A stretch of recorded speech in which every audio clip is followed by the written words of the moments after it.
আমরা এই ভিডিওতে দেখবো হচ্ছে রিটার্ন। এখানে রিটার্নে ক্লিক করবেন। আপনি সেল যদি রিটার্ন করতে চান সেখানে হচ্ছে সেলসে ক্লিক করবেন।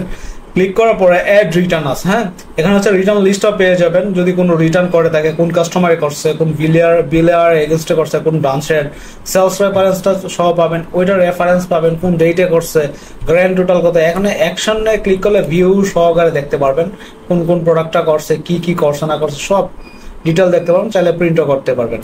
চাইলে এখান থেকে হচ্ছে আপনি এডিট ডিলিট দুইটাই করতে পারবেন।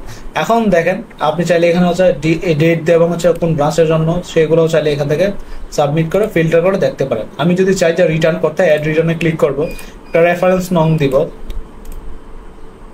দেখেন ওই রেফারেন্স নং দেওয়ার পরে দেখেন যে যে প্রোডাক্টগুলো আছে সেগুলো চলে আসছে, কোয়ান্টিটি চলে আসছে।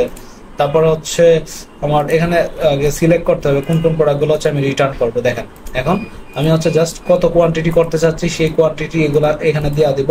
তারপরে যদি চাই যে কোনো একটা ডকুমেন্ট দিতে সেটাও দিতে পারি, যদি অর্ডার ট্যাক্স অ্যাড করতে চাই সেটাও দিতে পারি, রিটার্ন নোট যদি দিতে চাই সেটা আমি দিতে পারি, হ্যাঁ।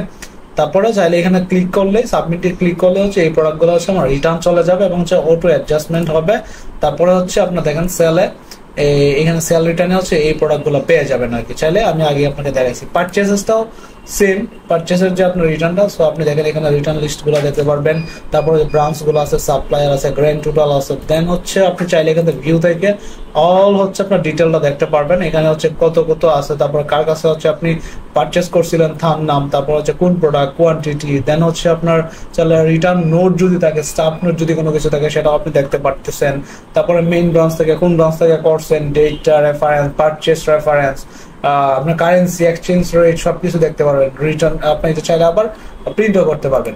সো এটা আবার এখান থেকে অ্যাড রিটার্নে ক্লিক করলে পারচেসের জাস্ট হচ্ছে আপনি যে রেফারেন্স একটা নং দিবেন। সো ধরেন হচ্ছে আমি একটা রেফারেন্স নং দিই। সো ওই রেফারেন্স নং দিয়ে যদি হচ্ছে আমার কোনো পারচেস করা থাকে তাহলে অবশ্যই পাবো। সো সেই লিস্টগুলো পাবো এবং এর মধ্যে নাই। সো অলরেডি এই পারচেসের হচ্ছে আমার নাই যে রেফারেন্স, এই রেফারেন্স নম্বর হচ্ছে পারচেস নাই। সো তার জন্য আসতেছে না। আপনার সেলারটা যেরকম আসছে ওইরকম হচ্ছে পারচেসেরটাও আসবে। সো এটা আপনার করতে পারবেন।